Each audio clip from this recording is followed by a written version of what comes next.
Hello, and in this video we're going to look at how to change the cleaning wheels on an LGB 2067 track cleaning loco. Now, if you haven't seen one of these before, these locos are designed to clean your track as it goes around. There's cleaning wheels on the front of the loco and there's driving wheels on the back. Now, to do this, you are going to need two tools mainly, a Phillips head screwdriver and a flat screwdriver. You're also going to need a set of replacement cleaning pads. Now, I'm not actually going to be replacing mine because they've already been done. But if you are looking to replace them, they're about £20. So if you are going to buy one of these second hand, just check to make sure that they've either been changed recently or there's a little bit of meat left on there. So just to show you on these trains, they are going to be a little bit dirtier than some others because essentially it's cleaning, so any of the dirt or grit that's on the track is going to be flung up and it will go on the loco, so don't let that put you off. So the first thing we're going to do is we're going to put the loco on its side and we're going to then pull the cleaning motor out. So this is the underside of the loco, and to change the cleaning wheels, which are here, you can see this is a little bit of an abrasive as the normal drive wheels there. To change this, what you need to do, there's a holding clip here and it's held in place by two screws, which there you can just about see them here. So there's one there and there's one there. I've already undone this one a little bit, so that one there you just unscrew out and you'll be halfway there.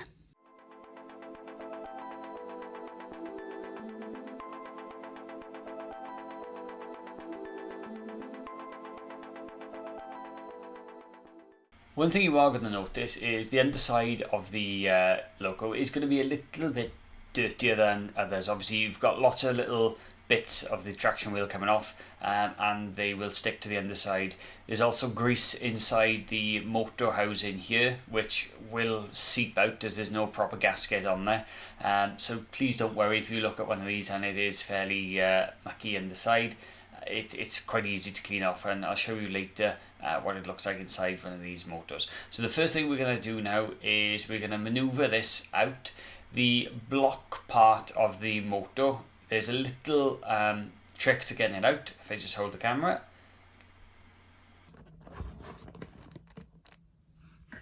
Okay, so let's have a little go at this. Let's pull that back a little bit. So forward, a little bit back, and then there you are. Okay, so that is nice and easy. Okay, so the next part is to remove this, and to do that you use a normal flathead and you take the screw out and that pops off, and then this top part slides off. Now you'll notice there's a little bit of grease under there, which is good, and then the abrasive ring will come off, and then you can pull this off as well. Now I don't need to do that at this moment in time, but if you are having a little bit of difficulty, use your flathead, just put it in underneath and use it as a little bit of leverage, and then it comes off completely.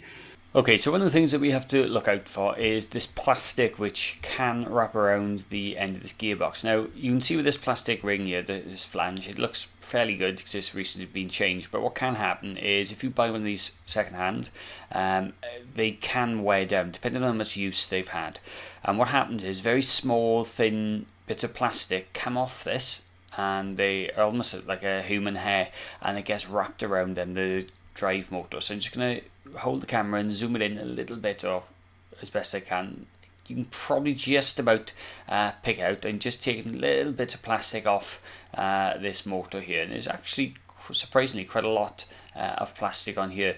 Now it's good to do maintenance on these drive wheels as often as you can, depending obviously on how much you use it, because what can happen is the plastic can wrap around this motor, cause a little bit of tension, and you can end up either stripping gears or burning the motor out completely. So if you are buying one, have a look at this second hand. If you are replacing one of these, obviously when you do it, just take all of the little bit of plastic off and you'll be absolutely fine, no problem at all. So I'm just going to do the other side now really quickly, literally fast forward quickly, just to pull off all the plastic, and then we're going to have a look what's inside the gearbox.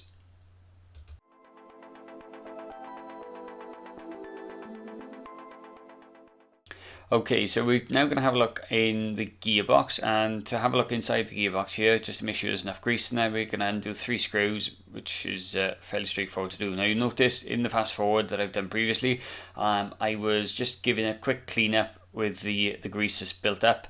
It's just good practice, just makes it look a little bit neater then when I put it back together. I haven't taken everything off, but I've taken enough off. Now once the gearbox mount comes off, what you'll notice is the gearbox housing looks fairly standard, and you can see there's a little bit of grease in there. There's enough, to be honest. I wouldn't want to put much more in there. The gears are well lubricated, and there's a little bit of grease around the side, so I don't need really any more in than that. And what I am happy as well is the motor doesn't look discoloured, so I can see that no moisture is actually seeped in. So that looks good. Let's put everything back together now as it once was, and we'll get the traction wheels back on.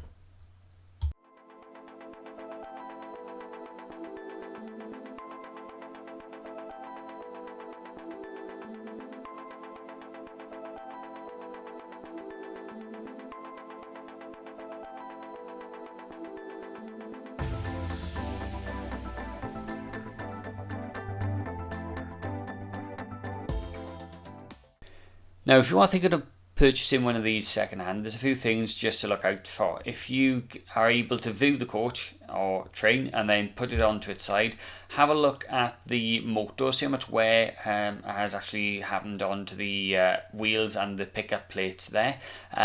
You can see they aren't too bad. I've got another train here, which a bit of a story behind this. I bought this as part of an eBay lot. I didn't actually want the train, I only wanted the coaches, but it came together, coach and train. And when this turned up, it was in a bit of a sorry state. You can see there's bits missing off it. It doesn't look to be in the best condition. However, what I did notice is when you flip it over, which I will in a moment, you'll see that some of the screws are a bit peculiar. This smokestack there is non-existent. It's just a plastic mold. So I knew it was kind of special. I think it's quite old, this one. I don't know exactly how old it is, but if I just pick this up and put it onto the side there, you can see the wheels itself are quite well worn. They look as if they're made out of brass. I think they've been worn quite a lot, and the pickup plates there have had a fair amount of use as well. They've gone fairly flat, but what you will notice, not where my finger is now at the moment, but the other side, is the screws on this are flathead screws instead of the Phillips head screws. So I don't know what or how old this is. If anyone does have a rough idea as to how old it is, please let me know. So in a nutshell, that is how you change the cleaning pads on an LGB Cleaning loco, and obviously what to watch out for if you are thinking of buying one second hand.